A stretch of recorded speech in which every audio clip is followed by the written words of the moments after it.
Hi everyone, welcome to CTPS Education channel. In this video, we have covered basic OOPS interview questions. These are some of the repeatedly asked interview questions. So please watch this video without skipping.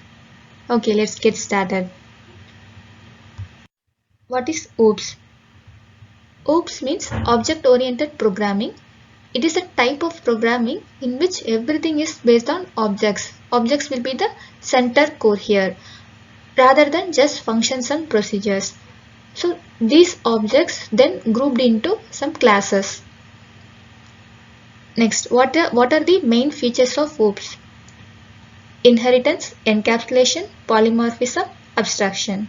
So these are the main features of OOPS. Still, there are some other features, but these four are main important features.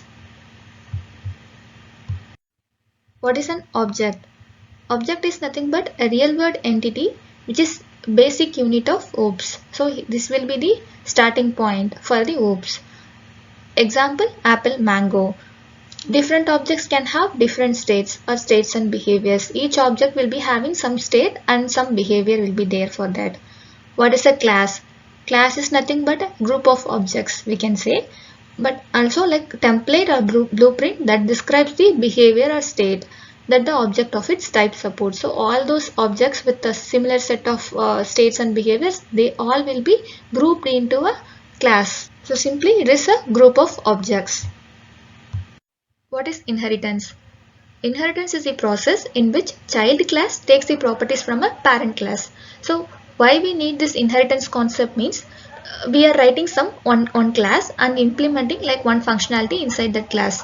Again we are writing some another class. Inside that also we need to write the same functionality. We have some requirement like that. Then it will be like again we have to repeat the same code. So to avoid that, what we can do, we can just simply extend that already written class inside the our new class, and we can take that already written method also here. We'll have access for that. So for that purpose only inheritance came. Advantage will be code reusability. Types of inheritance: single inheritance, multi-level inheritance, hierarchical inheritance, hybrid inheritance. Single inheritance means one child class extends one parent class. Multi-level inheritance means there will be class A that extends class B, and again that class B extends class C. Like that hierarchy, levels will be there. So that is multi-level. Hierarchical inheritance means there will be many child classes extending one parent class. There will be only one parent class. Under that there will be many child classes will be there.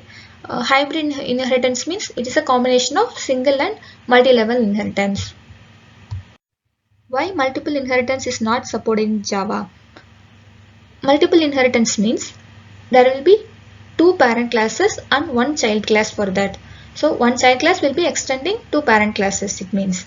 So consider scenario, we have a parent A class and parent B class.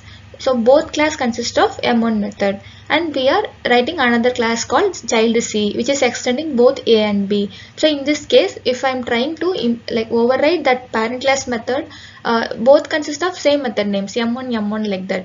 But if you are trying to override that method, from which class it will take, so that problem will come, right? So for that purpose only this multiple inheritance is not supported in Java. So to see definition wise, like if one child class extends two parent classes and if both parent classes contain same methods like M1, then which method need to implement it in child will be a problem. So ambiguity problem, that is called. Hence multiple inheritance is not supported in Java. What is encapsulation? Encapsulation is the process of binding data and code into a single unit. So it is something we are binding the data. So binding the data and code. Here in Java we can say variables and methods into a single unit. We can remember capsule. Capsule, if you are taking inside that capsule, there will be all types of chemicals will be there. But everything is combined into a single unit. So best example will be capsule. And in Java, a Java class will be best example for encapsulation because it consists of methods, variables inside that. So everything is combined and it is formed as a Java class. Advantage is security. How to achieve encapsulation? Encapsulation can be achieved by creating private variables in class and providing getter and setter methods. like if we are making the variable as private, that means like it is visible only within the class, and then if we are providing getter and setter methods, like only through methods we can access that variable. If you're trying to access that variable outside the class, we can call only through methods, so that we can keep track on the like who is accessing that method, like who is accessing that variable, everything we can keep track, so it will be more secure. What is abstraction? Abstraction is the process of hiding the implementation and providing only necessary data to the users. We are providing only high level data to the users because they need only that information. They don't want like how our code has been implemented, that and all they don't want. So we are hiding that implementation and providing what they want, that alone we are providing. That is abstraction. Advantage will be security because they don't know like how that our code got implemented, everything we are hiding from them. So secure, it will be more secure. Example, we can take ATM machine. So if you are going ATM machine, you are seeing only that screen and you don't know like how that code, everything inside that, what is there, nothing you know, right? So only that code, we are seeing that screen. So this will be best example for abstraction. How to achieve abstraction in Java? So we can achieve abstraction through two ways, like abstract class and interface. But abstract class will provide only partial abstraction. Interface will provide pure abstraction, that is 100% abstraction it can provide. What is abstract class?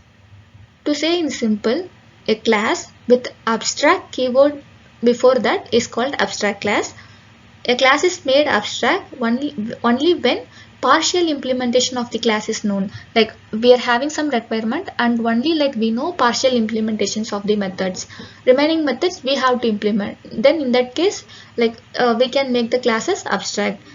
It can have abstract and non-abstract methods also inside that, and also constructors and static methods. Everything can be inside abstract class. It cannot be instantiated, which means like we cannot create object for that class. Why we cannot create object means we don't have like a full implementation of the class. If you are trying to create some objects, that should be like all the methods of that class should be already implemented. But here in abstract class only like we have partial implementation. So that's why we cannot create object for this abstract class. What is interface?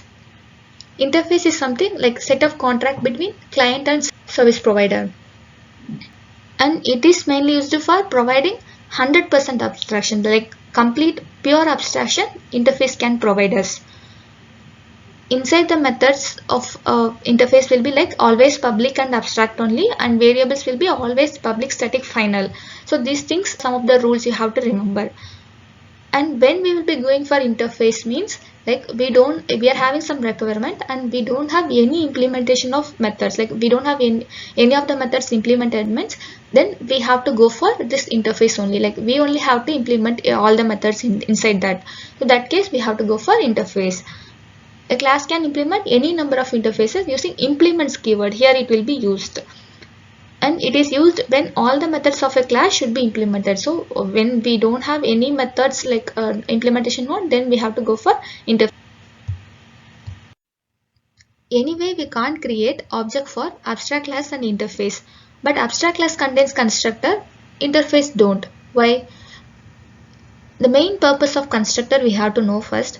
It is mainly used for performing initialization of static instance variables. So this instance variables, where it is there, that is the matter here. So abstract class consists of instance variables, but interface inside the interface all the variables will be always public, static, final only. So there will be no meaning if you are keeping constructors inside that. So constructor main purpose is to perform initialization of instance variables. Abstract class contains instance variables, so for that purpose only we are having constructors only inside the abstract class. Difference between abstract class and interface. Abstract class. Abstract class can have abstract and non-abstract methods. Interface can have only abstract methods alone. But since Java 8 we are allowed to have default and static methods also. Does not support multiple inheritance. Abstract class will not support multiple inheritance. Why? Means it is a class, but interface it supports multiple inheritance because we can implement any number of interfaces, like we can implement. Abstract class can have final, non-final, static and non-static variables. Everything we can keep in abstract class, but interface can has only like static and final variables only it will allow. Can be extended using keywords extends keyword will be used for all the classes. We will be using extends keyword. Here implements keyword is mainly used.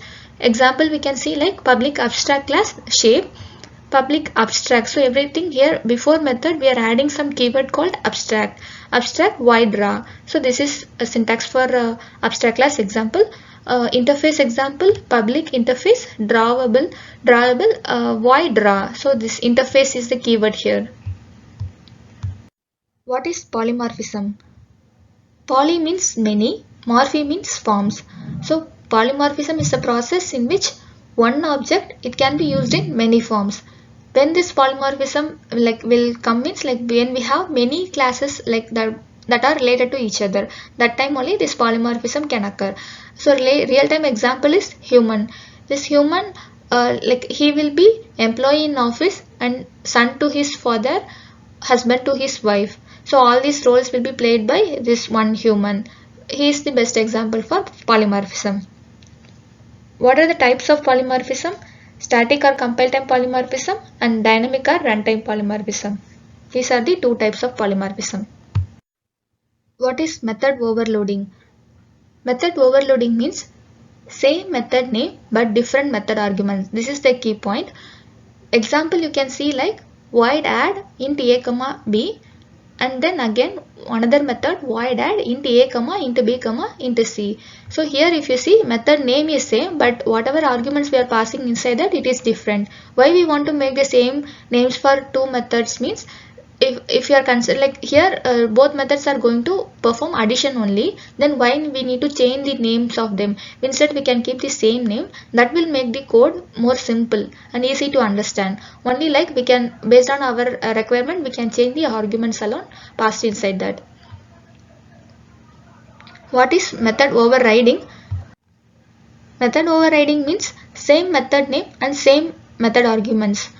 This same method name and same method argument if you are trying to use within the same class means consider like it will throw some error, right? So we cannot use the same methods and same arguments. It is like both are same. So why we need to use within the class? That's why like it is not allowed to do. But we can only do it in a parent-child relationship or inheritance classes only. There will be like parent class and child class. So inside child class we can take the parent class method.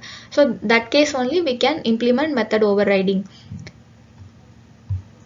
So cannot be used in same class as code ambiguity will occur. But method overloading we can implement in like a same class itself because parameters we are showing some difference. Can we overload a static method in Java? Yes, we can overload a static method in Java because we need only overloading means like we can only change the arguments. Method name can be same but arguments will be different, right? So in that case like there will not be any problem. So we can overload a static method. Can we override the static method in Java? Overriding means it is like we are using the same method name and arguments also will be there same. But static means what is static means it is like class level. So class level without creating any object for that we can access that variable or method. So this static method if you are trying to override then always there will be like parent class and child class relationship. If you are trying to override then that parent class will be like always hiding that it will be there. So we cannot when we are trying to call that method with the help of parent class name then again that class will come, that method will come. So we cannot completely override that method, we can just hide it. So we can call this as a data hiding process. We cannot override the static method. Can we override a private method in Java? Private method means it is accessible only within that class. But overriding means it will be applicable only for parent-child class only. So that concept itself will not come. There will be class. So no, we cannot override a private method in Java. So in fact, if you want to prevent overriding of our method means we have to make them as private method. What is the covariant method overriding in Java?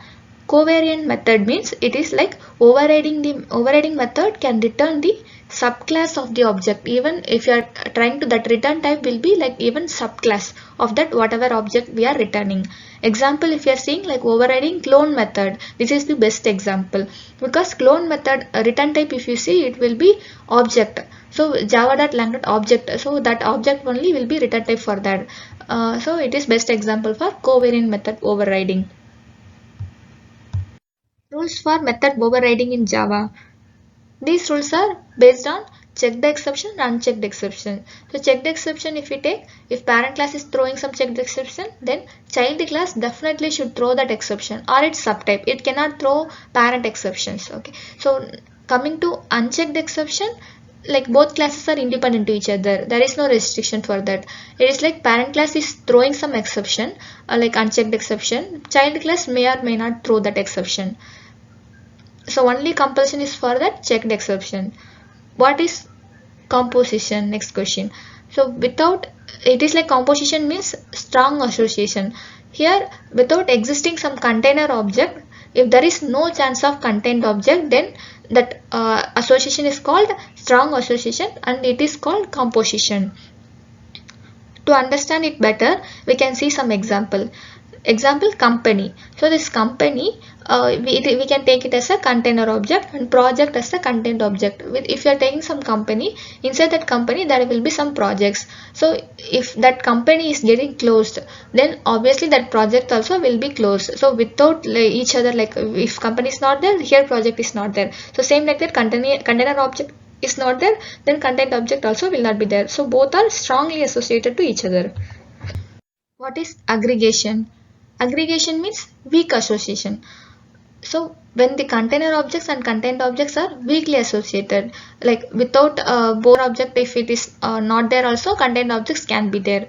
So that case it is called as aggregation and it will be like weakly associated.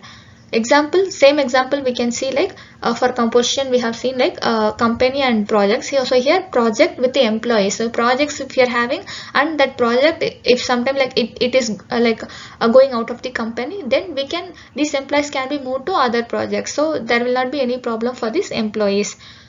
In this case it is called aggregation. It is weakly associated. So container objects stores only reference of the content objects. Okay viewers, these are the important interview questions in OOPS concepts. I think we have discussed most of them. Also we have uploaded other interview questions based on the concepts, so you can refer to them. Please subscribe and support us for more videos. Thanks for watching.